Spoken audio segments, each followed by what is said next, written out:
Visit Sailrite.com for all your project supplies, tools, and instructions. Hi, I'm Eric Grant with Sailrite. In today's tutorial video, we're going to show you how to make these fabric fences.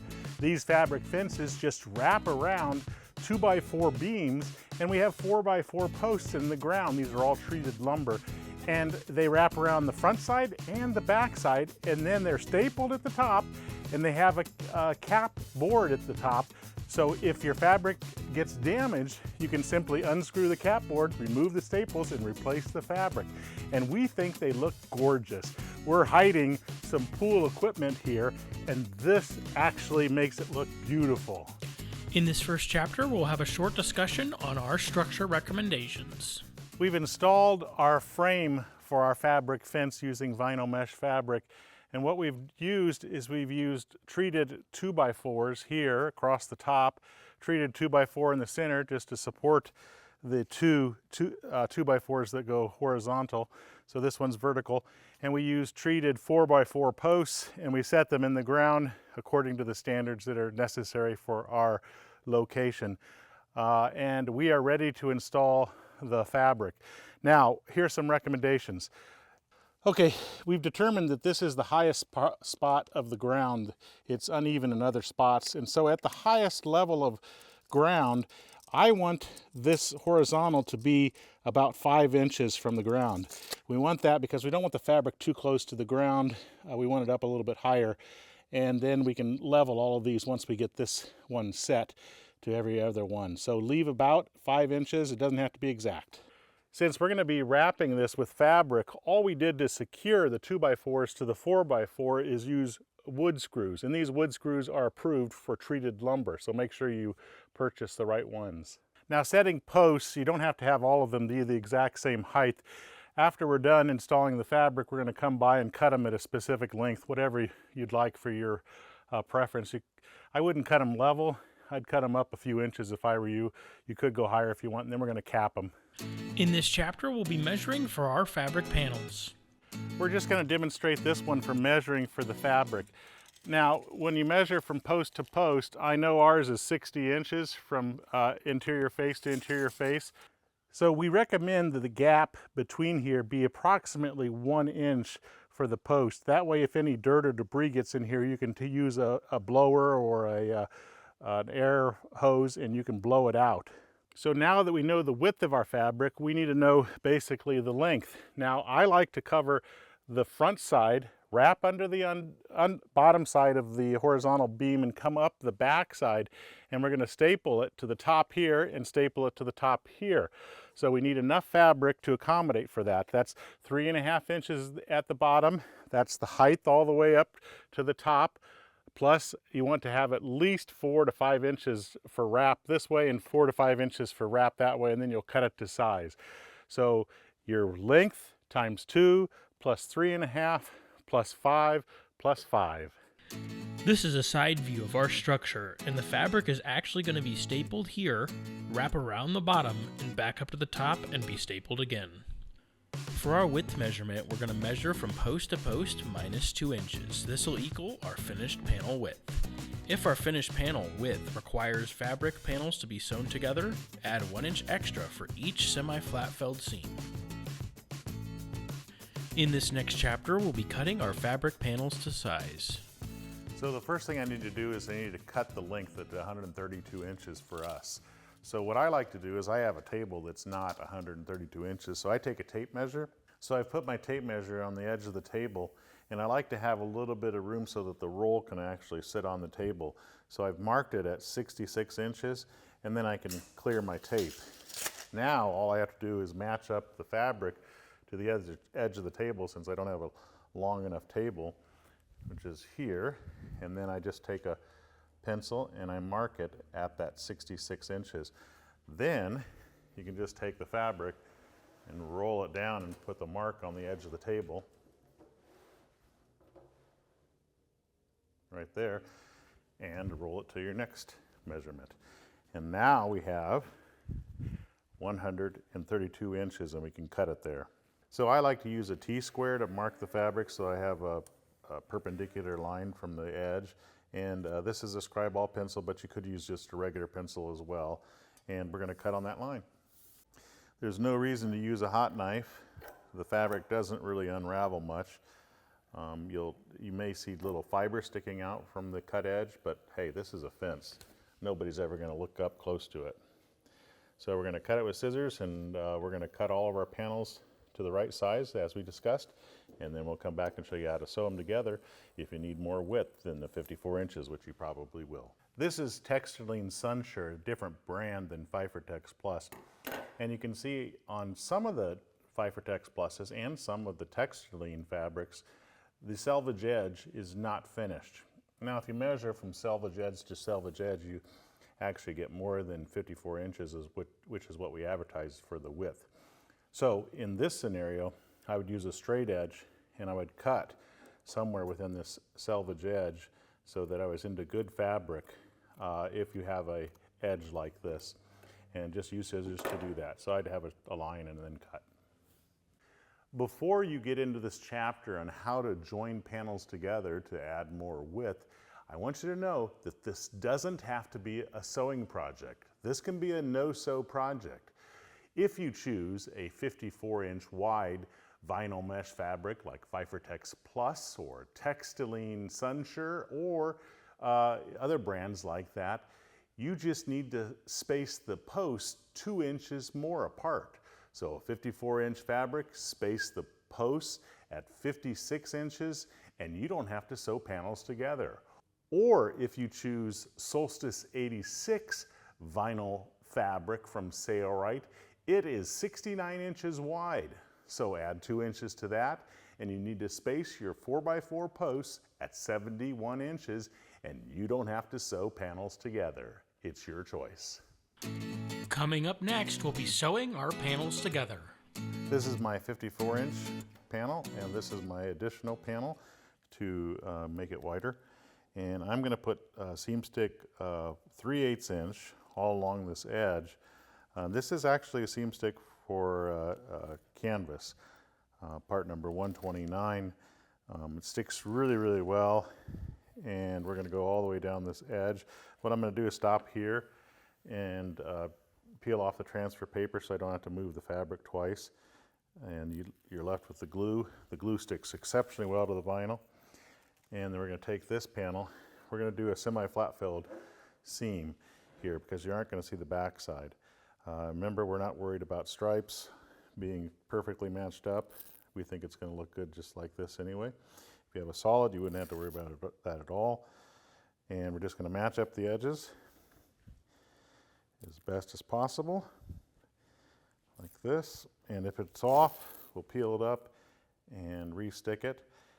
And then once we get this all stuck down to here, I'm just going to take my fabric and I'm going to pull it all the way to this edge, and then we'll repeat that process again until we have it all basted together. I'm going to put the magnetic guide at a 1/2 inch on the needle plate. The needle's in the center position, which is where I want it. So this stitch will be a 1/2 inch from the raw edge. We're just going to do a top stitch. So I'm going to lower my foot, and I'll just do a little bit of reversing, even though it's probably not necessary here, just to make sure that it stays secure. And I have my fabric just off to the side, and all I have to do is just feed it through the machine like this. We're doing a 6mm straight stitch using a size number 20 needle with V92 polyester thread. Now, can a home sewing machine sew this? Do you have to have a heavy-duty sewing machine? Yes, it can. This stuff actually sews pretty easily. It is true that a walking foot machine will feed the bulk in a little bit easier than a standard home sewing machine, but it can be done with a home sewing machine if you only have that. Sometimes when you're sewing large panels like this on a tabletop like we are here, which is a phenomenal tabletop which we sell, a good idea is to keep the fabric from bunching up here and getting stuck. And the one way to do that is to actually drape it over your arm and actually raise your arm up like this. And then nothing gets stuck, so watch.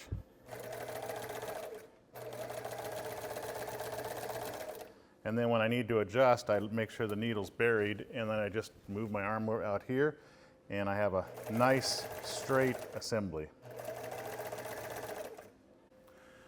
So we've unsplayed the fabric. This is our seam allowance, 1/2 inch. So we have it like this. So we're going to do a top stitch to secure that. And the best thing to do is, this is the smaller side, so we're just going to roll this up. And you might need to get a second helper for this so you can get this underneath the arm of the sewing machine. Once that's done, I'm just going to take some spring clamps to make sure it doesn't come undone, because here's where we have to stitch it. You can remove these as you're sewing. This just keeps it from coming undone.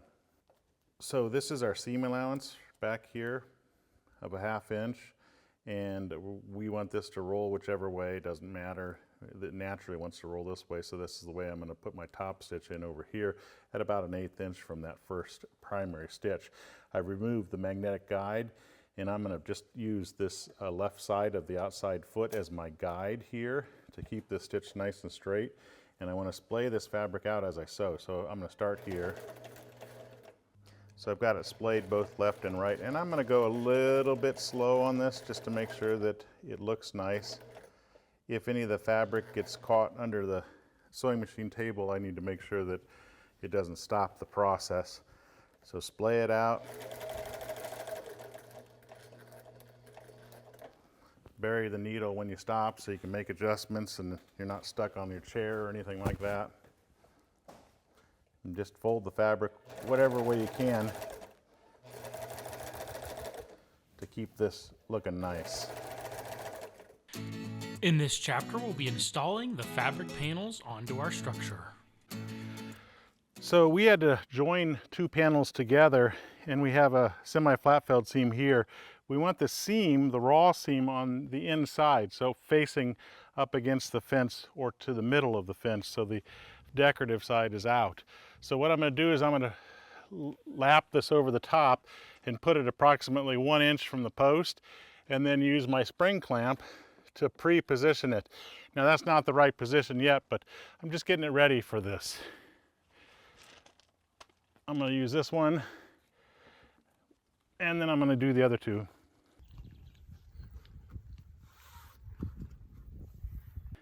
I'm using the Sailrite upholstery staple gun, and you do have to use stainless steel staples. These staples have a 3/8 inch leg and a 1/2 inch crown, so they don't punch through the fabric like the smaller 3/8 inch crown of other staplers. Now I'm placing staples about every inch or so apart along the edge, probably about a 1/2 inch from the edge, and the fabric's been lined up slightly shy of the 2x4, so we know that it's on nice and straight. We can remove the clamps when we reach them. I'm just going to grab the fabric. It'd be helpful if I had 2 people, and just put the bottom edge close to the bottom like that, and then I can come around here where there's all this equipment and pull it under. Again, 2 people would be helpful, but we can get the job done.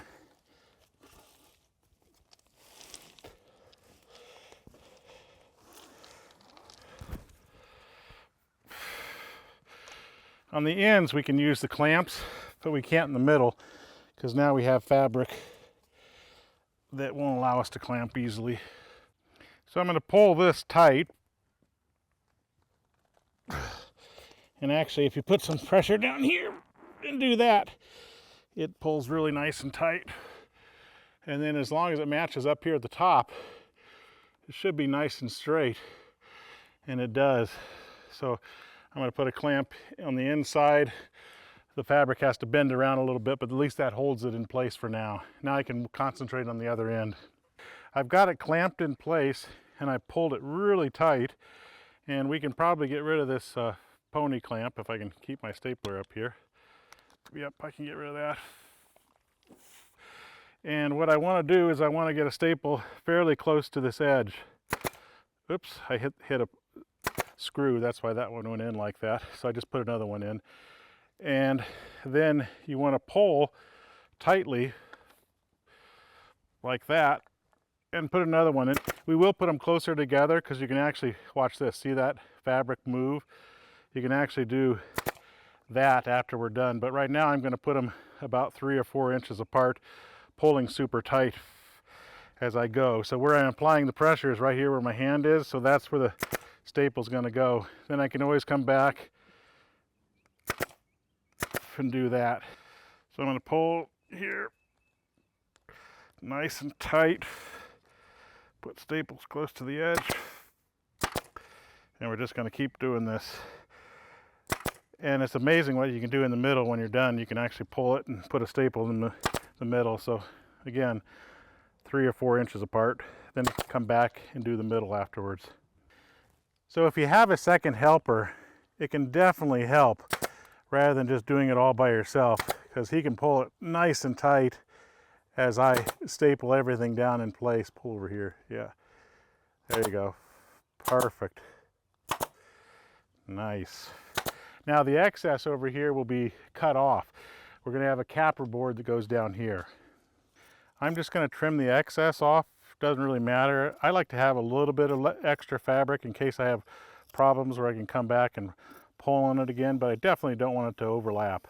In other words, come through the other side.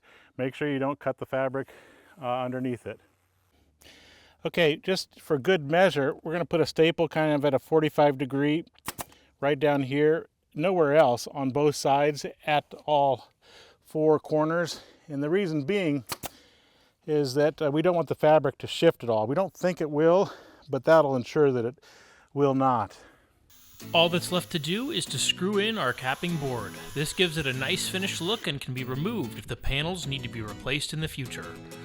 Fabric fence panels are a great way to hide unsightly outdoor equipment or spruce up your outdoor living area. They also provide privacy and give you some shelter from the elements. Next up, a list of the materials and tools we use to complete this project. If you have any questions, feel free to give us a call or email. We're glad to help. From all of us here at Sailrite, I'm Seth Grant. Thanks for watching.